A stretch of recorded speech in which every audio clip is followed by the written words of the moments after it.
Hello and welcome to Why Do We Do That, a psychology podcast that deconstructs human behavior from the perspectives of social scientists, psychologists, and others that use applied psychology in their work. I'm your host, Dr. Ryan Moyer. In this episode, I sat down with researchers Daniel Simons and Christopher Chabris to discuss deception and their new book, Nobody's Fool: Why We Get Taken In and What We Can Do About It. Dan and Chris are the authors of the 2010 New York Times bestseller, The Invisible Gorilla: How Our Intuitions Deceive Us, which has been translated into 20 languages.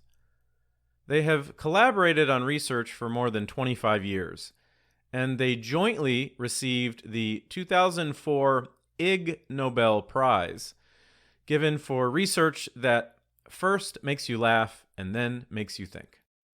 They have contributed to the New York Times, the Wall Street Journal, the Washington Post, Los Angeles Times, Slate, and other national publications, and their work has appeared in science museums worldwide. Daniel is currently a professor of psychology at the University of Illinois, where he heads the Visual Cognition Laboratory, while Christopher has taught at Union College and Harvard University, and is a fellow of the Association for Psychological Science. One of the main takeaways from my discussion with Dan and Chris was that being fooled is a natural phenomenon that we can expect given the design and purpose of the human mind. When our brains are operating on autopilot, which is likely more often than we think, we tend to process the world in a very quick and shallow manner. And this makes all of us, not just the gullible, vulnerable to deception. Another takeaway I had was that we need to cultivate our awareness of the hidden world of influence that is infused in many of our daily activities.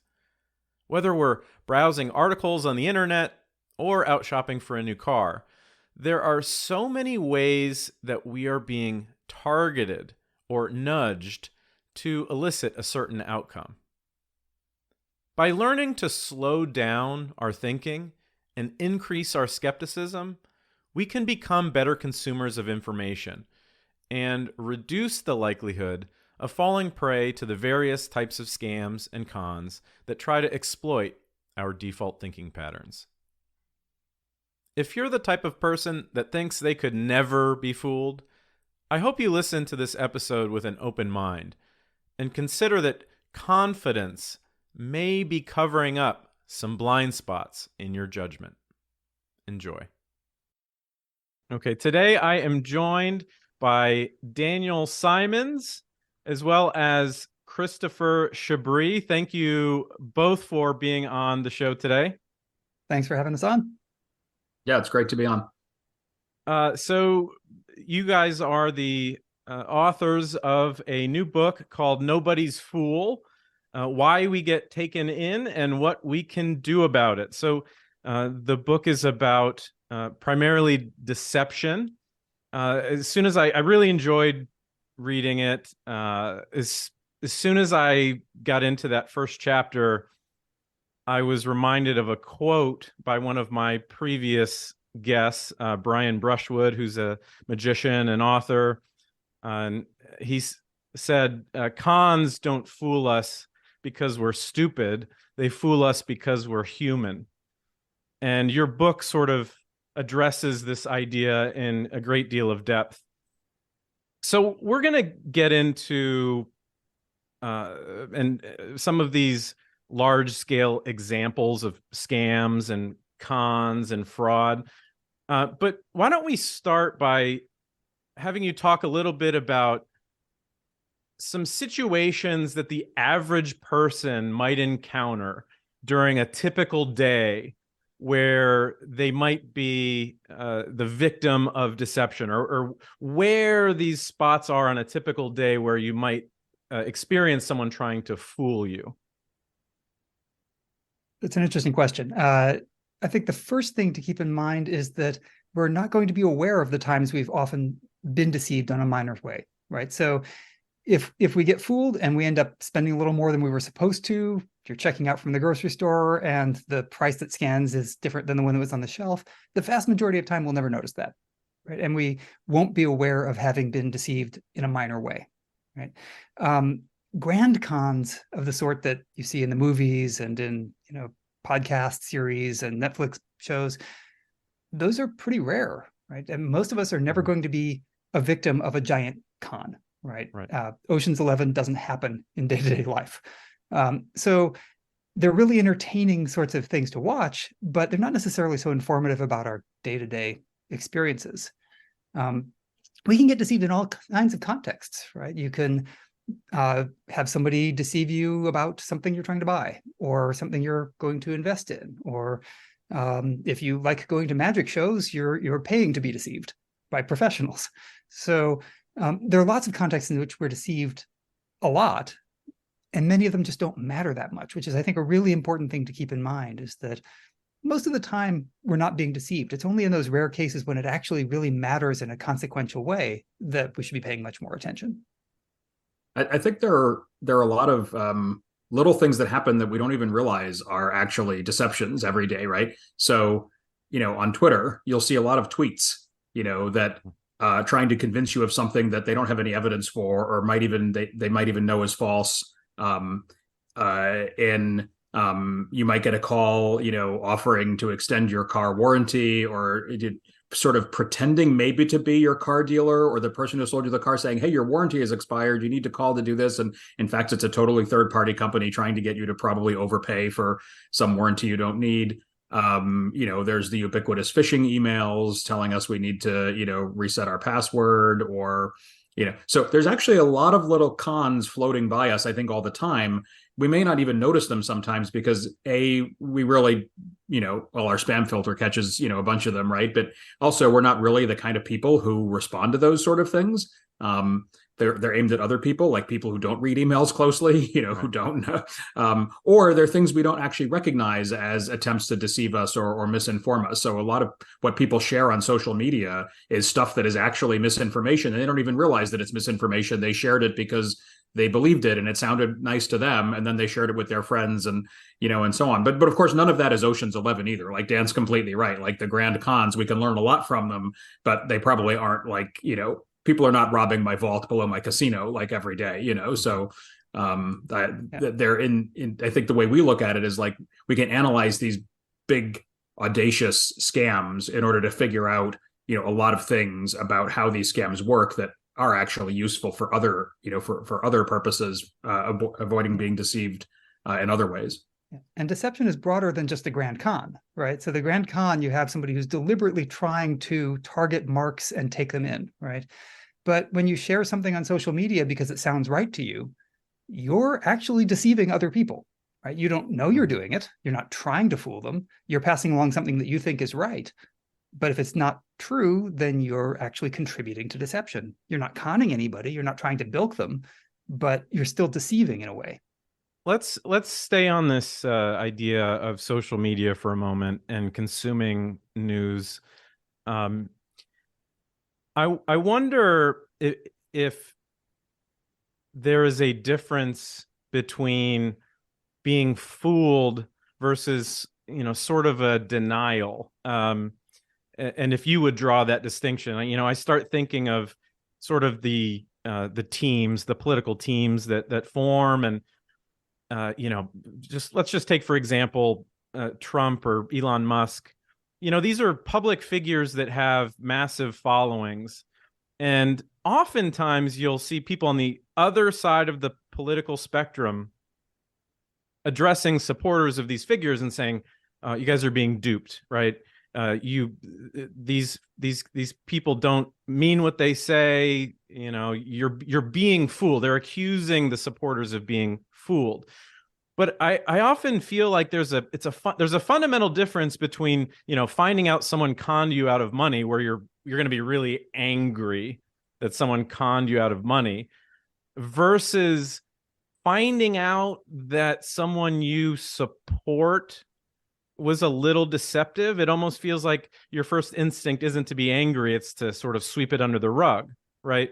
So do you think is there a difference between being fooled and this sort of denial? I think there is a distinction that you're making. I think it's a reasonable distinction, but I often think we don't necessarily sweep it under the rug. We figure out ways to justify it as actually being true instead of deceptive, or to justify it as being okay in a grander scheme of things, right? Like, sure, so and so lied about this, that, and the other thing, but it was to achieve a goal that was worthy or something like that. So we have various mechanisms of, I think, rationalizing the idea that either we weren't deceived at all, we were deceived, but it's okay, or yeah, they deceived us, but they're still better than the other guy, right? So there are lots of different ways we can do that, and that's definitely different than I gave all my money to Bernie Madoff, and he just like paid it out to somebody else, to pay them out. Those are different things. I agree with you, but I think we would both argue that there's a lot of commonality there between what's going on, because when people misinform us, they are often playing on many of the same cognitive habits and mechanisms that we rely on in situations where we can get conned in a massive way, and in everyday life. They work quite well for us, but there are still things that get taken advantage of by politicians, marketers. Anyone who's really looking to build a lot of influence is using some of those same mechanisms to do so. Yeah, one of them is the principle that we talk about as commitment, right? That we tend to make strong assumptions and then not always to check those assumptions. And that certainly happens in political polarization, right? You have an assumption that your side is the right side, right? And you become too committed to that to check those assumptions, which means that anytime something comes along that's inconsistent, you try and twist it to make it true, right? And everybody does this to some extent. It's normally not a terrible thing.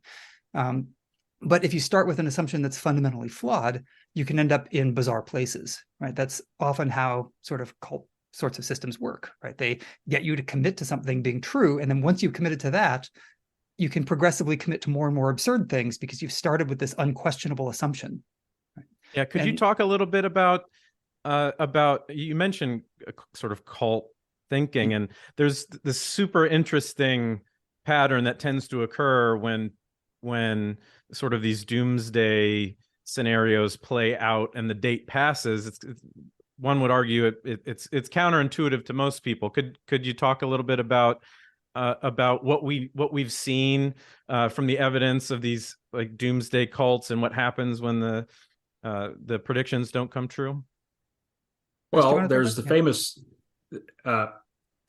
story that Leon Festinger wrote about way back in the 1950s about this doomsday cult, which had expected the aliens to arrive at precisely midnight on a certain date, and the leader of the cult had prophesied it, and everybody was expecting it, and then of course it didn't happen.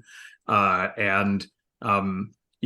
are different accounts of what happened here, but Festinger had actually apparently joined the cult somehow or infiltrated it and was there and saw how people responded, and said they, instead of getting upset and wailing and so on, they were just sort of motionless and still and uncertain about how this could possibly be wrong. It didn't seem to shatter their worldview like the way you might expect.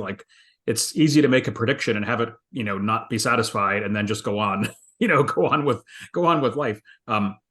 So I think one of the interesting things, I think, from our framework about the idea of cults and those kinds of organizations is that the commitment involved that makes people go down the wrong, illogical, irrational roads of belief is that some human being is sort of akin to a god, or a prophet in the accuracy and truth of everything they say and do. And once you have that commitment and you don't question that, well, then you can sort of reorganize a lot of other beliefs to be consistent with that, but then to not match reality.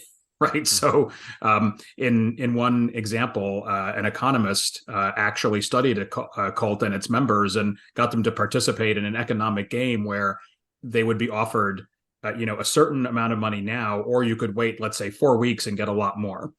But at that particular time, the members of this cult believed that the world was going to end in something like 2 weeks. So they expressed a preference for $5 today instead of $500 4 weeks from now, because what good is $500 after the world ends, but $5 today I could buy an ice cream or something like that. So they actually put their money where their beliefs were, and they expressed that their beliefs were sincere because they turned down, a massive return, on their money, on no money at all, to express the belief that their leader had prophesied also. So that commitment, I think, really, as Dan said, really had quite a big influence on all the rest of their thinking.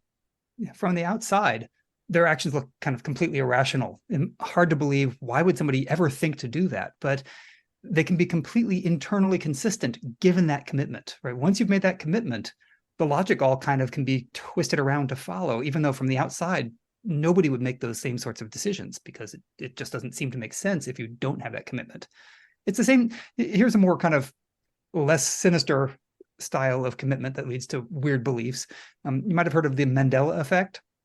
And the idea of the Mandela effect is that at least one person firmly believed that Nelson Mandela had died in jail, right? Which he didn't. He got out of jail and then was the president of South Africa. But had this firm belief that this had happened, and other people shared that mistaken belief.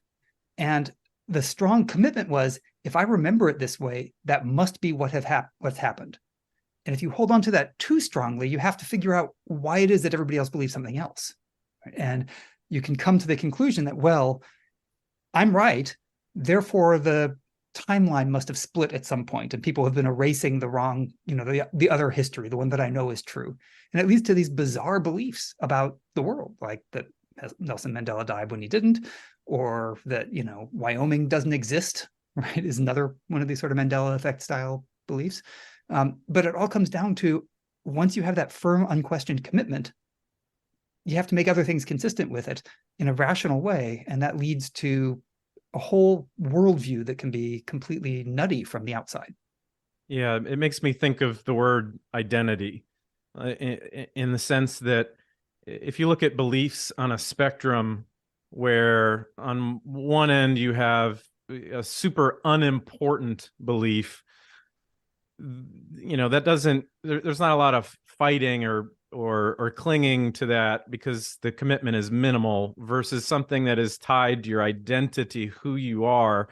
The example of, the field of chiropractic, for example, which has limited evidence behind the theory. You can't have someone go to 5 years of chiropractic training and then hand them an article that suggests that there is not a ton of evidence behind this, and then expect them to change their mind on a whim. It's you're too embedded in it, right? Yeah, you could have conflicting trivial beliefs, right, and not worry about it too much. But if it becomes a commitment, which is something that's so firmly held that you can't question it, that's not going to be a trivial thing. That's going to be something that's pretty central to your thinking.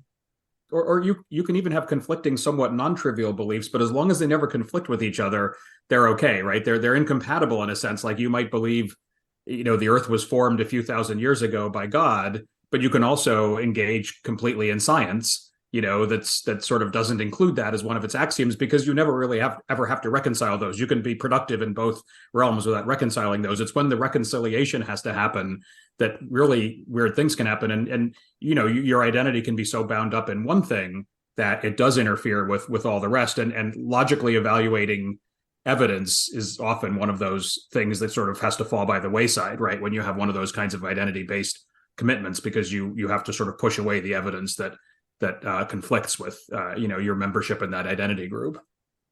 Now, commitment kind of represents one of these, what you could call thinking patterns. In the book, you call them habits, where it's just normal functioning that makes you vulnerable to deception.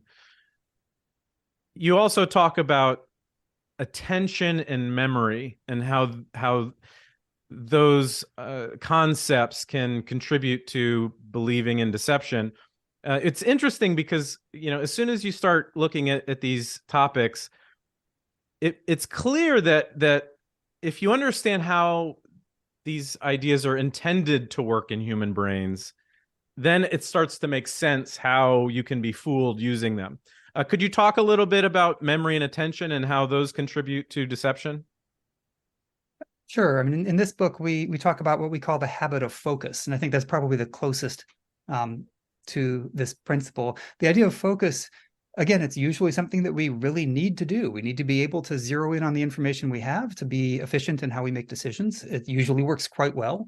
The challenge with focus is that we tend to reason almost exclusively based on the information we have right in front of us. We act, as Danny Kahneman used to put it, what we see is all there is, right? So if you don't think about the information you don't have, it's very easy for somebody to deceive you by just putting the right information in front of you without even necessarily lying. They could selectively give you information that would lead you to one conclusion, when if you had all of the information, you'd lead to a different conclusion. So we have this tendency to kind of focus on what's right in front of us and not think about what we're not seeing.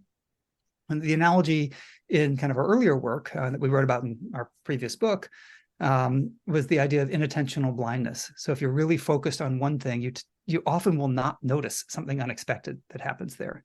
Right. And not to, just to clarify for the listeners, this is both of you are responsible for one of the most iconic studies in social psychology. If you have not done so, you can definitely go online and perhaps go to YouTube and search for Gorilla Study. But go ahead, I'll let you explain it in more detail. Yeah, so I mean, the principle is basically if you're focusing your attention on something, which we do all the time, right? We have to be effective in our world. We have to focus attention, and it's a good thing that we can.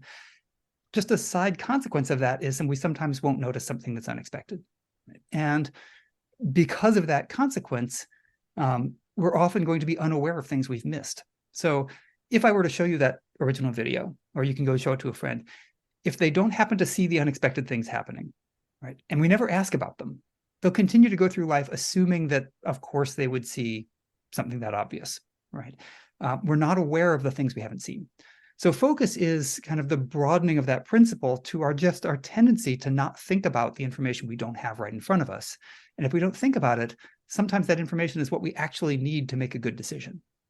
So I think that's probably the clearest way that sort of, it's not so much attention, but it's attention to what's right in front of us as opposed to attention to things we're not noticing. Chris, I don't know if you want to amplify that a little bit. Well, and what people trying to deceive you really excel in doing is directing your attention, because they know intuitively, if not because they read our previous book or because they've studied psychology or something like that, they know intuitively that what you pay attention to, you will give very high weight to in making any decision. So that's why anecdotes are so effective in advertising and marketing. Like they'll tell you like 2 success stories, and then you'll say, "Wow, that's great, 2 out of 2." Let's go for it. Or in even more complicated business pitches, right? Like you'll hear a bunch of stories about the successes of a consulting firm, like all the great engagements they had with all the great companies that are well, but they're not going to tell you about all the engagements they had with companies that later went out of business, right? Or all the engagements they had with companies that fired them, or all the engagements that were, led by their partners who are now no longer at the company, and so on, right? They're curating very, very highly the information that you focus on, and you really have to consciously think like, wait, what about the ones they're not showing me? What about all these other ones? And that's not easy to do. That's why you have to really make an effort to think about it, and always remember that your focus is being directed by someone else. In most situations where there's something at stake, there's people trying to direct your focus. The masters of this are magicians, right? They're professional deceivers, right? They're doing everything they can to lie to you and tell you that they're doing that, and you're doing everything you can to find their deception, and you can't for the most part. But that's because they're so good at directing your attention to what they want you to focus on, the effect they're producing, as opposed to what they're doing to make that effect, the method they're using. So they don't want you to pay attention to the method. They want you to pay attention to the effect. And that's kind of the taking advantage of this limits of our ability to focus attention and our tendency to basically think about only what they've told us about, not all the things that might be happening that they didn't tell us about. Yeah, it reminds me of the word con itself, which stands for confidence. The whole idea behind a con is that I guess it's the con and the John being the victim.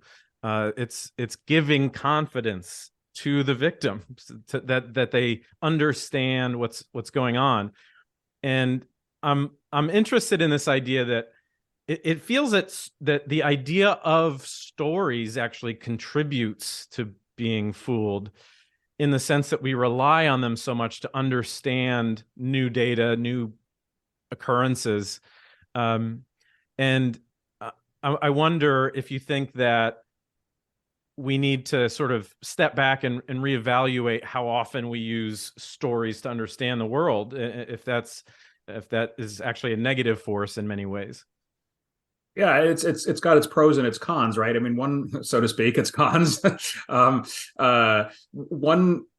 one thing that occurs to me is that often the most interesting stories are interesting and memorable because they're precisely not representative of what happens all the time, right? So, for example, suppose I tell you the story about a guy who dropped out of college and started a software company, and it's now, worth billions and billions of dollars, and was at one time one of the biggest companies in the world, and the software is on every computer in the entire world, and so on. And then I tell you another story about a guy who dropped out of college, and his company invented the iPhone and the iPad, and is the first $3 trillion company in human history, I believe, as of today. And then I tell you another story, right? I could tell you like 3 or 4 good stories about the founders of the most successful companies who dropped out of college, never even finished college. And you might glean from that actually, like, the really best people don't bother with formal education, right? Forget about that, just drop out and get rich. And in fact, there are some people who even sponsor programs for people to like skip college and just become entrepreneurs right away. But if you look at the data of all the companies that have been worth a lot of money, almost all of them, a huge percentage of them were actually founded and run by college graduates, and even many of them people with graduate degrees. With excessive formal education in some cases. So the data contradict the stories, which is why the stories are so popular. But if we only hear about the stories, nobody goes around telling other people, did you know that 270 out of the top 312 companies were run by people with college degrees? That story's boring. That's not the story that people are going to grab you. So I agree with you. Like, it's problematic, but maybe the ethical way to do it is to try to find more representative stories that are interesting, but yet also are compatible with the underlying pattern of the data and logic. Yeah. I think there's a danger, especially in science storytelling, that people go in with a preconceived conclusion that they want to reach, and then go find the handful of studies that seem to be consistent with that. And you can find claims consistent with almost any kind of conclusion you want to draw. That doesn't necessarily mean that that's what the evidence as a whole shows. So the real challenge in doing science communication is making sure that the message you're conveying is something that is actually supported by the overall totality of the evidence.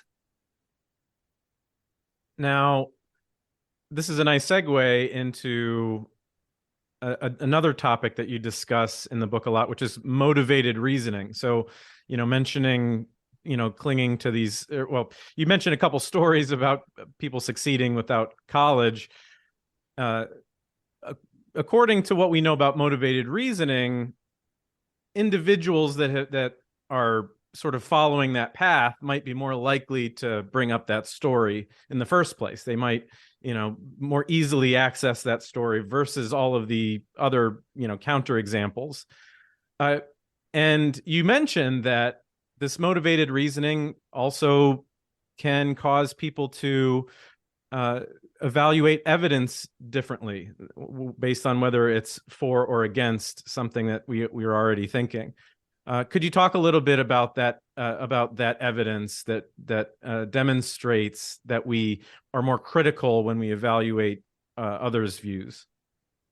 Well, there's a couple of really neat studies along these lines that show that even when the problem at hand is just evaluating whether one statement logically follows from another statement, basically solving simple logic problems like all dogs are mammals, Charlie's a dog, is Charlie a mammal, right? We're pretty good at those, right? Those are very simple logical statements. When they get a little bit more complex, we get a little bit worse at them. But when you replace these sort of value neutral concepts like taxonomies of animals and so on with things like the president's advisors being socialists, or climate change or something like that, people find it hard to come to logical conclusions that are opposite their beliefs, or that contradict with their beliefs or their expectations based on what they know about the world. So you could call that a form of motivated reasoning, and that people actually find logical reasoning, accurate logical reasoning, hard when it contradicts of what they already believe. There's some other interesting work that shows that people will evaluate numeric results, let's say, of studies or something like that, like you might see in a little newspaper article or something, much more critically if the study comes to a conclusion that they don't like, or, for example, that's opposite their political party's platform or what their ideology predicts. So conservatives who are shown evidence that gun control leads to fewer murders might try to pick that apart and come up with all kinds of reasons why that might not be true. Often you will hear people pull out correlation is not causation, whenever that helps their argument, whenever that helps their side be right, whereas liberals might have difficulty evaluating evidence that suggests that global warming is not so bad, for example, because that's not really what they believe, right? So a study like that, they might really start picking it apart, and so on. Whereas a terrible study that says global warming is a scourge, even if it's a terrible study, they'll say, yep, that's exactly right, great study, right? So it's that kind of motivation, right, that can interfere with objective evaluation of evidence. And it's for some things it doesn't matter, but for a lot of things it does. Like, what about masks and vaccines and all the COVID stuff, right? That became like a sea of motivated reasoning, sort of as time went on. Even taking a step back from motivated reasoning, just as a source of errors, looking for what you expect and thinking more critically about things that you didn't expect, even if it's not sort of a deliberate attempt to deceive, can be a real problem. So in the scientific literature, for example, let's say you run a nice study and the results come out exactly the way you predicted, right? Are you going to go and double check and make sure each participant was assigned to the right condition in your data file? Are you going to look for, errors in your equations that you use to calculate the outcome measures? You might, but probably not as much as you would if the outcome were exactly the opposite of what you predicted, right? So even if there's no sort of deliberate attempt to deceive, the kinds of things that are misleading and make it out into the world are going to be the ones that are more consistent. Right. So as one example, there was a figure that was published in Wall Street Journal about time to infection for different sorts of prevention measures of using masks. So this was in the COVID era, in the middle of the pandemic. There were lots of claims about the effectiveness of different kinds of masks. And this was a graph table that was just showing the time to infection with different kinds of masks if one person and the other person were both wearing them, or if just one was. And the claim was that if you wear really good masks, the hours that you're protected from infection are much, much greater if both people are wearing them than if neither person is wearing them. Right. But the problem with it was that it actually made no sense at all, right? From a numeric perspective, it was literally just multiplying the 15-minute sort of contact tracing exposure limit by the filtration of the masks. So there was actually no data involved in this other than just what's the filtration of this mask. And people who really believed firmly that masking is good shared this without thinking critically about it. Right. And I saw this shared by colleagues who are really methodologically very sophisticated. But because it was consistent with what they believed and with what I believed at the time and still do, they shared it, right, without thinking critically about the fact that it's actually just gibberish. Right? There was no substance to it. Right? And that's because they, when it's consistent with what you want to believe, hey, better masks, better protection, which is absolutely true. They didn't think about the numbers that were used to support that claim. Right. And that makes it very easy to kind of get something passed and reshared in a way that ends up being deceptive. In order for these numbers to have made sense, it would have to be the case that, you and I could stand 6 feet apart in the middle of the pandemic and talk to each other for 15 minutes and have zero chance, or 14 minutes and 59 seconds and have zero chance of either of us transmitting COVID to the other. But if we stayed there for 15 minutes and 1 second, suddenly there would be a chance that we would pass COVID to each other. 100% chance. So right. And that's not how it works, right? That's not how that 15-minute rule worked, but they took that 15-minute thing and like multiplied it throughout. So it's absurd once you think about it. It's based on a totally faulty premise, but since it was satisfying to people's existing beliefs, they didn't think about that. They would have found exactly that mistake if it had been like scientific paper that contradicted their own scientific theories, right? Then they would have been all over it. They would have been looking for that right away. And vast difference within the same person, right? Within the same person.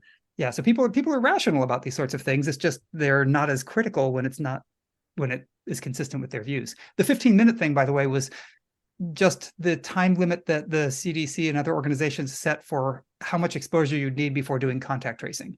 And the reason for that was you can't set that to 30 seconds because 30 seconds, if you run across people in the hallway for a second, you walk past them, you can't do contact tracing for people you happen to encounter for a few seconds.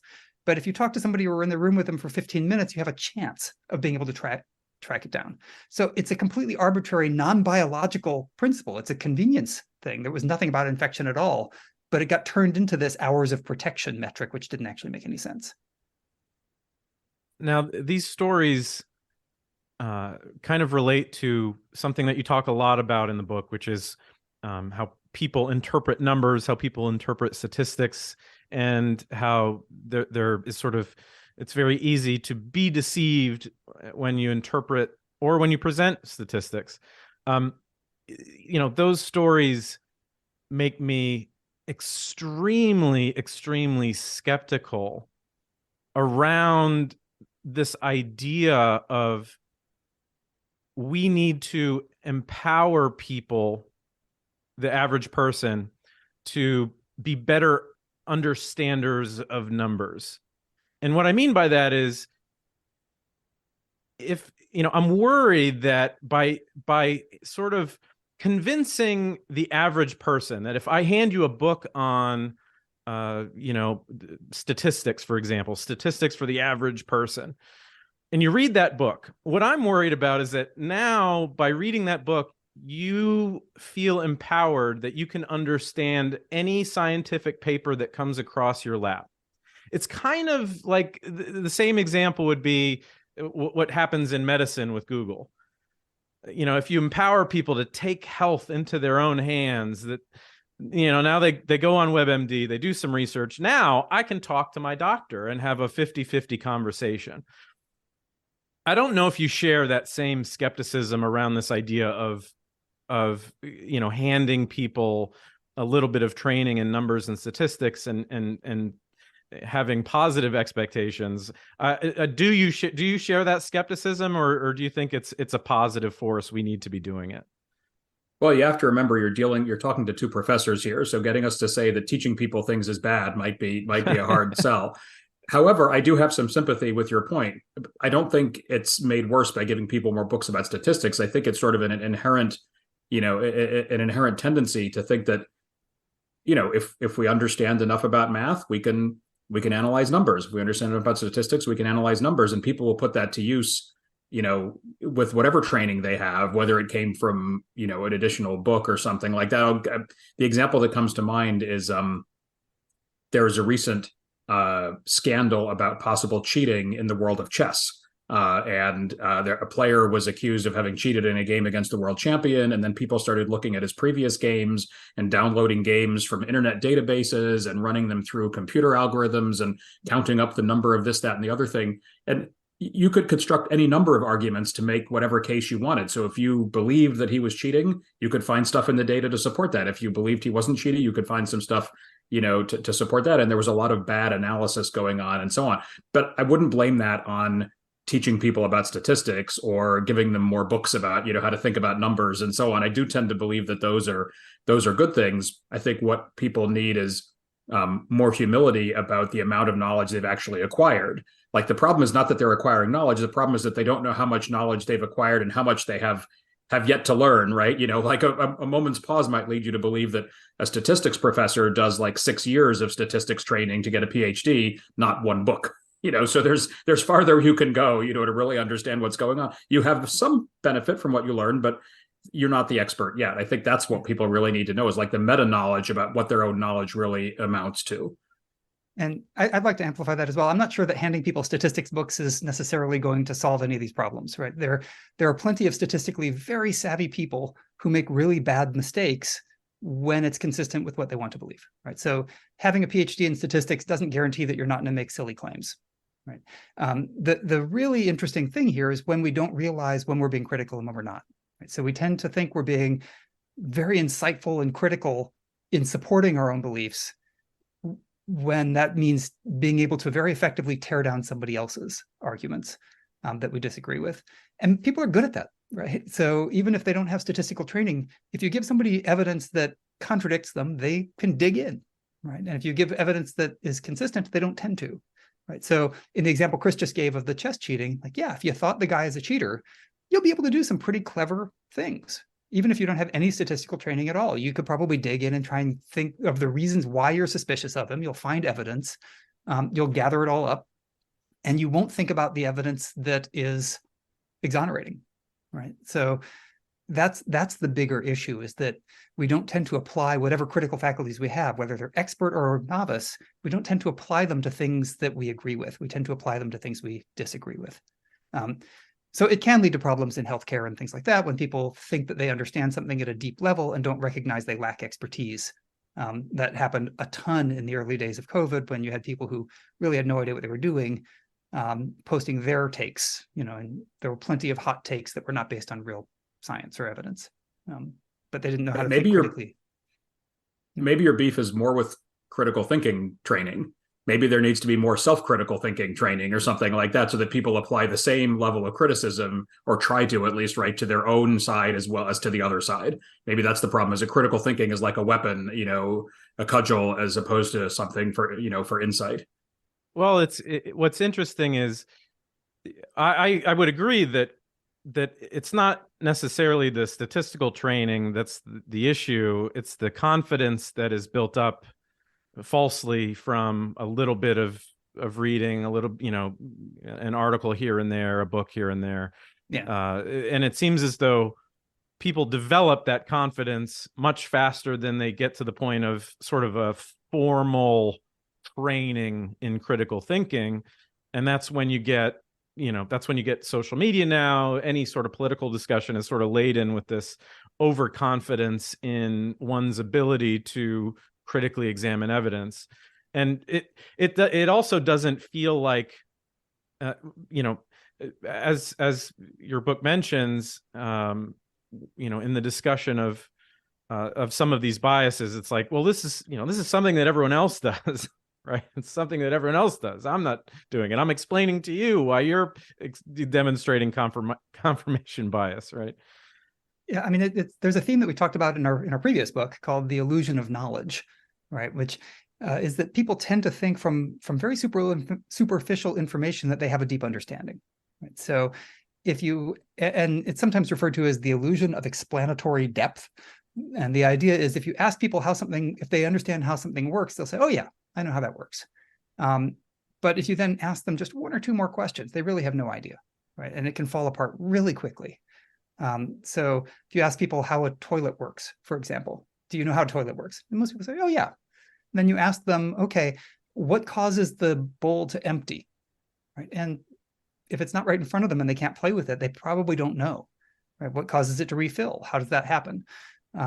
What turns out is they know how to work a toilet. They don't know how a toilet works, right? So that illusion of explanatory depth comes in a lot of these cases where you read one article or you read one story and think you have a deep understanding when you actually don't. And part of it is that we're not asking ourselves those additional questions to see whether we really do understand or not. We're not probing, unless it's something that's inconsistent with our beliefs. Then we push. I would add that kind of overconfidence in our own knowledge that you've been alluding to also does make us vulnerable to deception. So in some of the cases that we looked at while working on the book, we found people who were, men of action, as it were, like business leaders, who were used to making quick decisions, and they had been right a lot of the time, or at least they felt as though they had been right a lot of the time. They were successful. They had gotten rich, and they, in many cases, were vulnerable to sort of big cons if someone could figure out, exactly the right way to approach them and what to appeal to. These guys could wire lots of money right away, if they really thought it was a good deal. So it's kind of hard to get those guys, but you can get them for a lot of money, right? If you're the con artist with the right approach. And part of what their problem was they sort of trusted their intuition too much, their instincts, and they were overconfident. And maybe they maybe they thought they were experts in reading people, and in making quick decisions and so on, and they just had a false sense of that because they had gotten lucky quite a bit in their careers to have made the right decision at the right time, and that just inflated their sense of the ability to do that again. So let's pivot a little bit. We've talked about sort of the inner workings of the mind and how these patterns of thinking can contribute to being vulnerable to deception. But your book is also full of these big, rich stories of large-scale cons as well.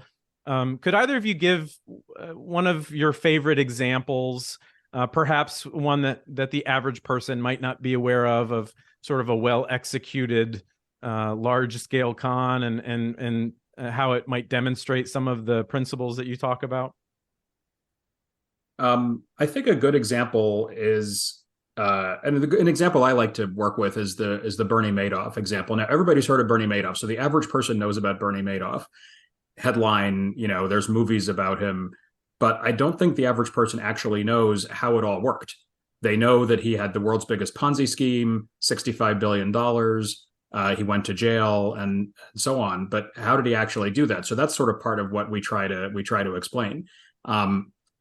Actually, of all of these habits and hooks that we talk about in the book, what Bernie Madoff did relied on several of them. And any large, long-running con that takes a lot of money, has a lot of victims, can't be based on just one particular cognitive foible or habit or appealing proposition. It's got to be based on a lot of things. So I will try to sort of tick off a few of them. And by the way, of course, we're not saying Bernie Madoff knew about all these things or thought consciously about them.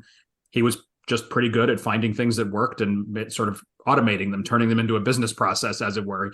He actually had a whole office full of people who were executing this scheme. He was the front man for it, but there was a whole office full of people that almost nobody's ever heard of, who were actually executing it. One of the main points that he relied on was the consistency, the appeal of consistency. So instead of offering people 50% return on their investment right away, he gave them 8 to 12% every year for a long time. So it was kind of like a treasury bill, but with a much higher rate of return.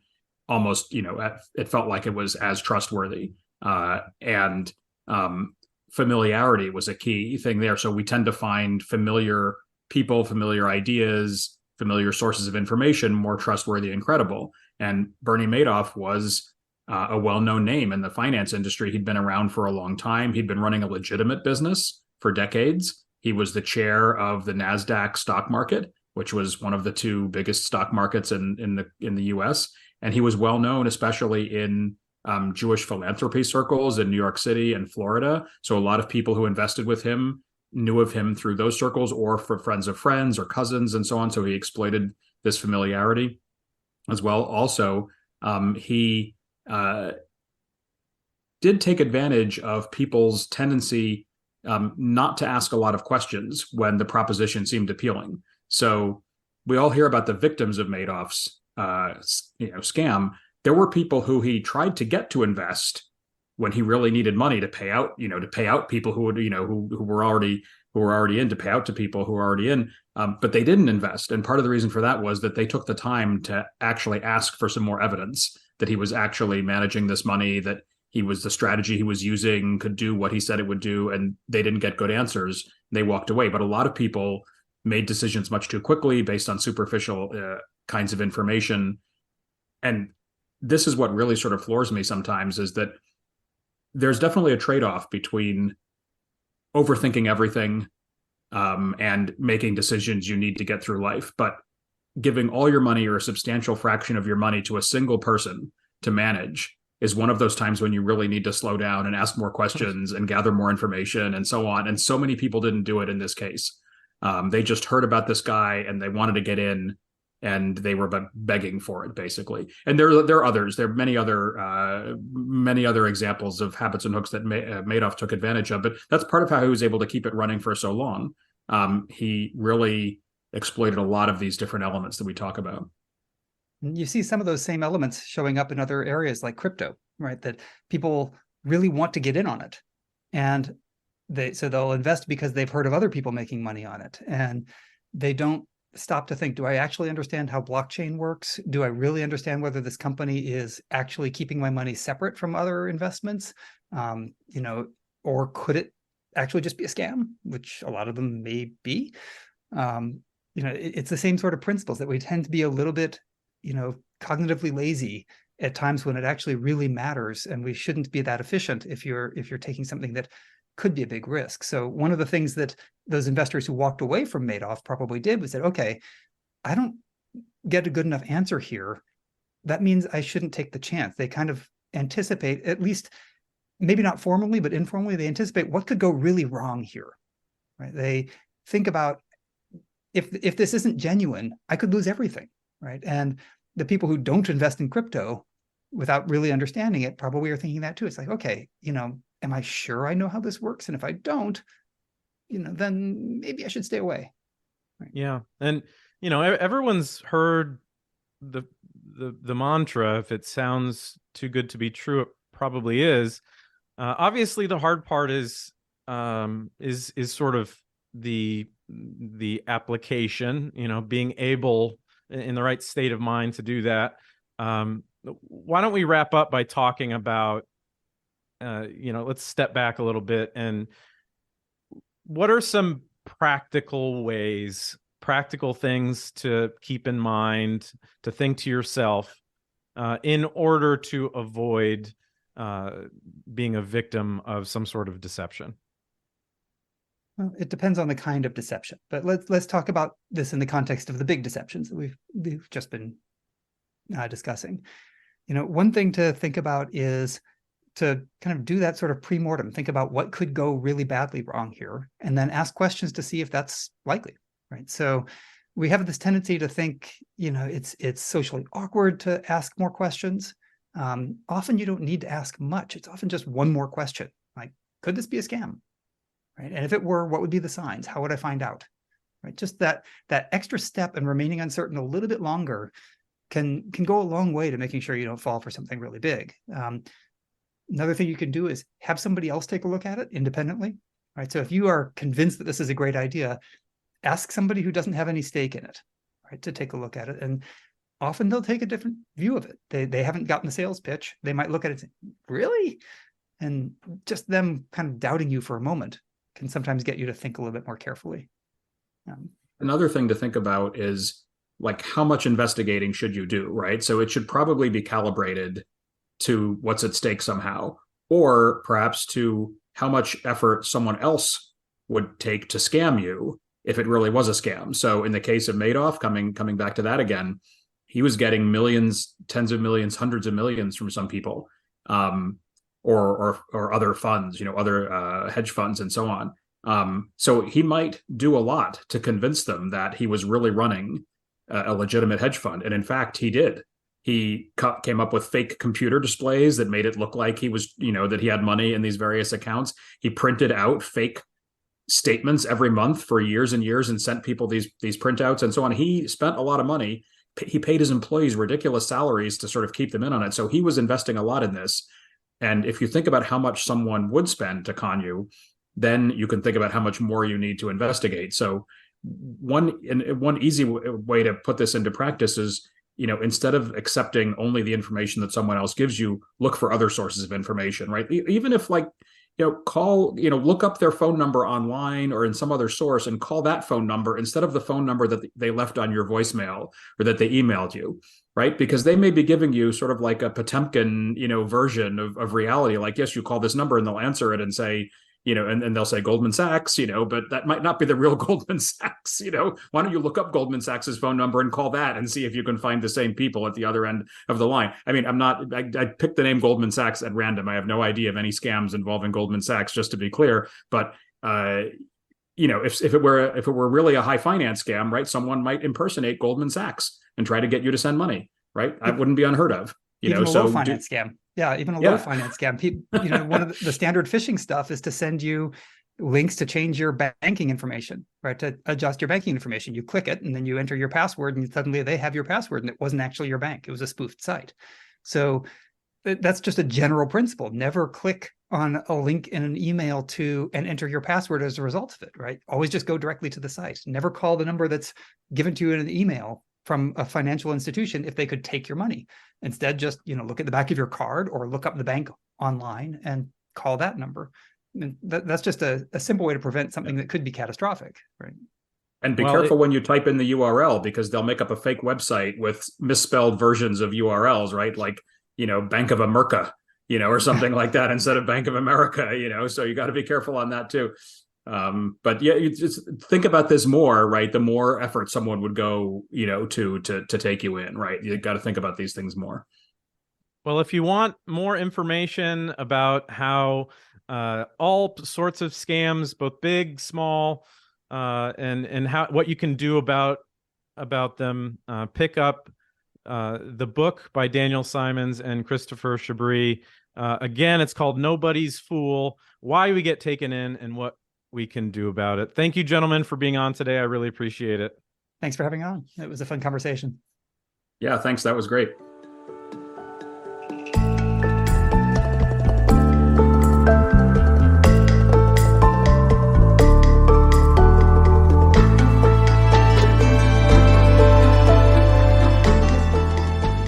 For more on the topic of deception, please grab a copy of Dan and Chris's new book, Nobody's Fool: Why We Get Taken In and What We Can Do About It, wherever books are sold. Also, check out some other episodes of this podcast related to the topic of deception, such as Episode 14, The Illusion of Psychic Ability, Episode 15 on Rational Thinking, and Episode 19, The Psychology of Magic. If you enjoy this podcast, please share an episode with 2 of your friends. Follow the Why Do We Do That Facebook page for updates and additional content. Don't forget to rate and write a review on Apple Podcasts. Follow on Instagram at Why Do We Do That Podcast or Twitter at WDWDTPod. As always, feel free to email me with comments or guest suggestions at whydowethatpodcast@gmail.com. Until next time, this is Dr. Ryan Moyer, hoping you found some answers to the question, why do we do that?